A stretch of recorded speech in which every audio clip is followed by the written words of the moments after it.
First ever factory outlet Mukta Jewelries Chandanagar branch లో inaugural offer flat 20% off on VAT. అమ్మ నమస్కారం. నమస్తే అమ్మా, శ్రీమాత్రే నమః. చాలామంది అప్పులు చేయడం అనేది మనము రెగ్యులర్‌గా చూస్తూ ఉంటాం. చిన్న చిన్న విషయాలకు కావచ్చు, లేదంటే పెద్ద పెద్ద విషయాలంటే ఒక వివాహం చేసినప్పుడు, లేదంటే ఒక పెద్ద ఇంటిని కట్టినప్పుడు అవసరాలు ఎక్కువగా ఉంటాయి కాబట్టి అలాంటి సందర్భాల్లో ఇలా అప్పులు చేయడం అనేది చూస్తూ ఉంటాం. అయితే చిన్న అప్పు అయినప్పటికీ, లేదంటే పెద్ద అవసరాలకి చేసినటువంటి అప్పు అయినప్పటికీ కొంతమంది విషయాలలో ఏంటంటే అనుకున్న టైంకి అప్పు తీర్చేయడం అనేది చూస్తూ ఉంటాం. అలాంటప్పుడు అంటే వాళ్ళు ఫిక్స్ చేసుకుంటారు. ఒక 1 ఇయర్‌లో మనకి ఈ అప్పులు తీరిపోయి ప్రశాంతంగా ఉంటాం అనుకున్నప్పుడు కరెక్ట్ ఆ టైంలోపు జరిగితే వీళ్ళు ప్రశాంతంగా ఉంటారు. కానీ కొంతమంది విషయాల్లో కొన్ని సందర్భాల్లో చేసిన అప్పు అలానే ఉంటుంది. ఎన్నేళ్ళైనా కూడా దానికి సంబంధించి ఇంకా వడ్డీ కడుతూనే ఉంటారు తప్పితే అసలు అలానే ఉంటుంది. ఇది ఎప్పటికి తీరుతుందిరా బాబు! అసలు ఇది మనం బ్రతికున్నంత కాలంలో తీర్చే అవకాశం ఏమన్నా ఉందా అని కూడా భయపడుతున్నటువంటి పరిస్థితులు కొంతమంది అనుభవిస్తూ ఉంటారు. ఇలాంటి పరిస్థితులు ఎందుకు వస్తాయి అంటారు? తప్పకుండా అన్న.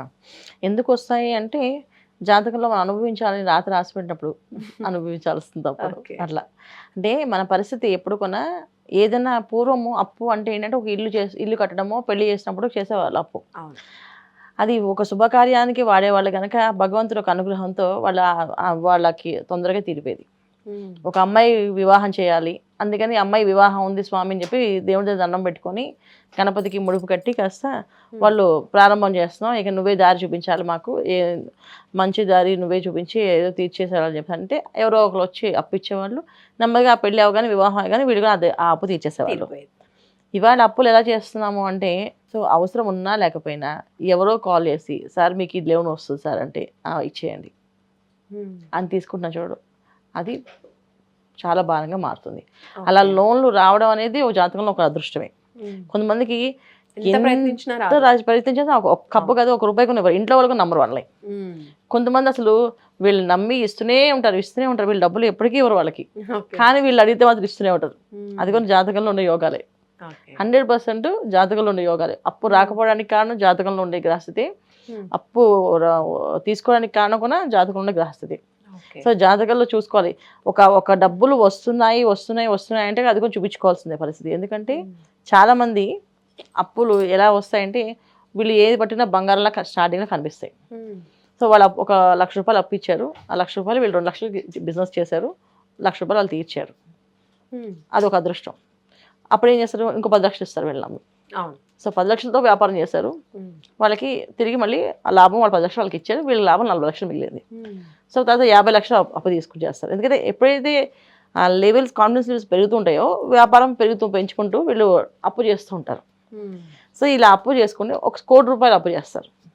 సో ₹1,00,00,000తో బిజినెస్ చేసి సో వీళ్ళ గ్రహస్థితి ఏంటి, వీళ్ళ జాతకంలో వీళ్ళకి ఉండే యోగం ఏంటంటే వీళ్ళు బాగా నిండా మునిగిపోవాలని రాసి ఉంటాయి.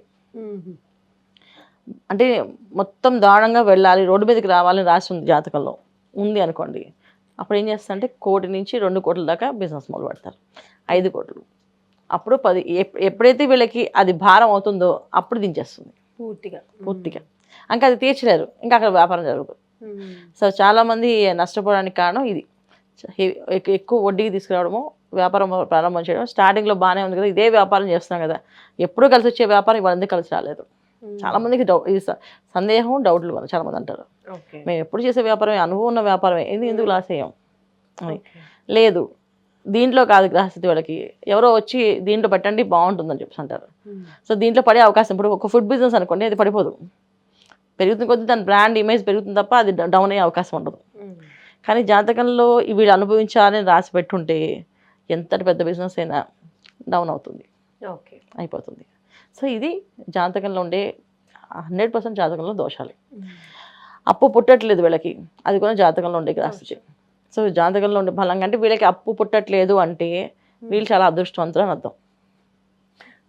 మళ్ళీ తీర్చాల్సిన అవసరం ఉండదు అంటే గత జన్మలో వీళ్ళు ఏ కర్మని చేయలేదని అర్థం. సో చాలామంది డబ్బు తీసుకొని వాళ్ళని బాగా ఏడిపించి ఇవ్వకుండా వదిలేస్తుంటారు. వాళ్ళకి ఈ జన్మలో అప్పిచ్చి ఆ అప్పు వీళ్ళకున్న బాగా వీళ్ళు తీసుకుని ₹1,00,000 అప్పు అంటే వీళ్ళకి ₹1,00,00,000 అప్పు ఇప్పిస్తారు ఈ జన్మలో. ఇప్పించి ఆ ₹1,00,00,000 వీళ్ళు తీర్చే పరిస్థితి లేకుండా వీళ్ళు దారుణంగా చూపిస్తారు. వీళ్ళు ఎన్ని మాటలు పడతారంటే అక్కడ ఒక మాట పడి ఉంటే ఇక్కడ 100 మాటలు 1000 మాటలు పడాల్సి వచ్చే పరిస్థితి వస్తుంది. సో ఒక మనిషికి అప్పు పుట్టట్లేదు అని అంటే అదృష్టం ఏంటంటే గతంలో వాళ్ళు ఏ అప్పు చేయలేదని అర్థం. వాళ్ళు ఏ జన్మలో ఆ గతంలో వాళ్ళు ఏ అప్పు చేయలేదు, ఎవరిని బాధ పెట్టలేదు. అందుకే వీళ్ళు కష్టం నష్టం వాళ్ళే భరిస్తున్నారు, వాళ్ళే ఆ భారాన్ని లాక్కెళ్తున్నారు. కాలం ఏం ఆగదు కదా నాన్న, కాలం ముందుకు వెళ్తూనే ఉంటుంది. ఇవాళ డబ్బులు లేవు అని చెప్పి బాధపడి ఇవాళ వేసినంత మాత్రాన మనం రేపు పొద్దున్నే అలాగే ఉంటుందని గ్యారంటీ లేదుగా, రేపొద్దు మారచ్చు.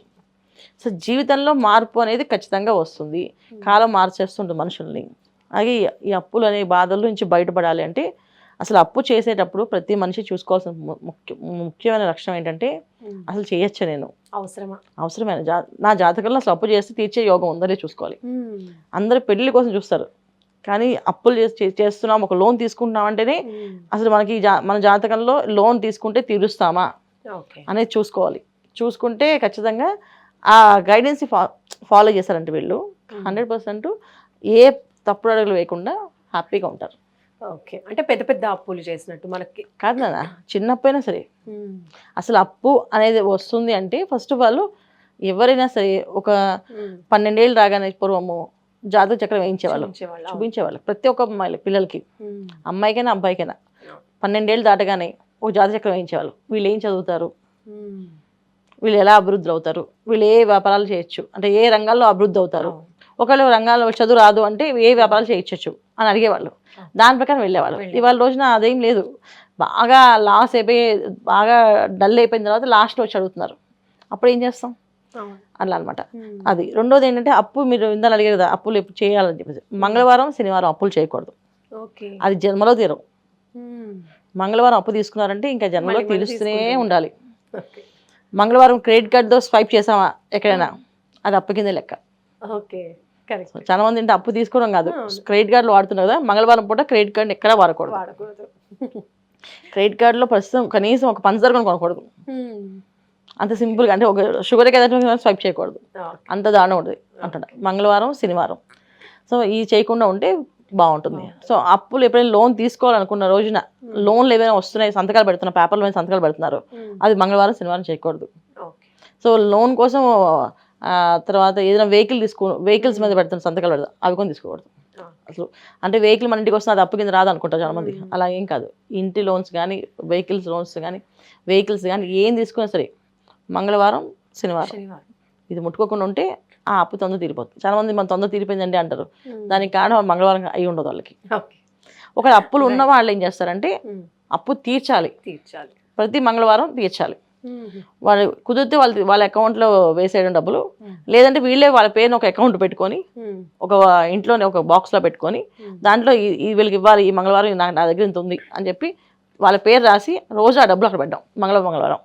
అలా పెట్టడం వల్ల ఏమవుతుందంటే ఎన్ని కోట్ల అప్పు ఉన్నా సరే తీరుతుంది, తొందరగా తీరిపోతుంది. ఓకే అమ్మ, ఇప్పుడు మీరు చెప్తున్నారు అప్పులకి సంబంధించి నిజంగా ప్రతి ఒక్కరికి, చాలా మందికి కూడా ఇప్పుడు అప్పులు అనేవి చాలా ఎక్కువగా ఉన్నటువంటి పరిస్థితి చాలా మందిని చూడొచ్చు.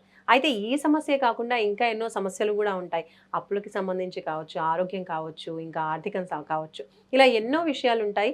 అవి ఇలా మనం వీడియోలో మాట్లాడుకునే పరిస్థితి పర్సనల్గా అనేది ఉండదు కాబట్టి వాళ్ళకు ఉన్నటువంటి పర్సనల్ సమస్యల గురించి మీతో మాట్లాడాలి అంటే ఏ విధంగా అపాయింట్మెంట్ తీసుకోవచ్చు అంటారు? నాన్న ఫోన్ చేస్తే తీసుకోవచ్చు, ఫోన్లో మాట్లాడదాం. కాకపోతే పగలపూట ఎవరు ఫోన్లు చేయకూడదు, మధ్యాహ్నం పూట చేయాలి. ఎందుకంటే పొద్దున్న 6 గంటల నుంచి మధ్యాహ్నం 12 వరకు నాకు పూజ ఉంటుంది, తర్వాత నుంచి మాట్లాడతాను నేను. సో 12 తర్వాత ఎవరైనా చేస్తే ఏదైనా వాళ్ళకి చెప్పడానికి అవకాశం ఉంటుంది. మా అపాయింట్మెంట్లో వీళ్ళు మాట్లాడాలి ఖచ్చితంగా అంటే వాళ్ళకు టైమింగ్స్ ఇచ్చి ఆ టైంలో మాట్లాడతారు. అది అందరూ ఫోన్లు వేసినా కష్టం అవుతుంది, వాట్సాప్ మెసేజ్ పెట్టండి, సమస్య ఏదైనా ఉంటే మాట్లాడచ్చు. ఆఫ్లైన్లో మాట్లాడతారు, లేదంటే ఆన్లైన్లో కూడా, రెండు విధాలుగా ఉంటుంది. కాబట్టి అపాయింట్మెంట్ మీరు తీసుకోవాలనుకుంటే స్క్రీన్ పై కనిపించే నెంబర్స్కి కాల్ చేసి అపాయింట్మెంట్ తీసుకోవచ్చు. చాలా చక్కగా అప్పుల గురించి తెలియజేశారమ్మా. నిజంగా ప్రతి ఒక్కరికి ఉండేటువంటి సమస్య, అందులోనూ ఒక మంచి చిట్కా కూడా చెప్పారు, మంగళవారం శనివారం చేయకూడదని. సో ఇవి కూడా మనం ఫాలో అవుతున్నట్లయితే ఎక్కువగా అప్పులు తీసుకునే అవకాశం ఉండదు, అప్పులు తీసుకున్నా కూడా తొందరగా తీరిపోయే అవకాశం అనేది మనకు కనిపిస్తుంది. కాబట్టి ఇంత మంచి పరిష్కారాన్ని తెలియజేసినందుకు ధన్యవాదాలమ్మా. నమస్తే అమ్మా, శ్రీమాత్రే నమః. సో ఇలాంటి ఇంకా మంచి మంచి విషయాల గురించి మనం తెలుసుకుంటూనే ఉందాం. అంతవరకు చూస్తూనే ఉండండి సుమన్ టీవీ.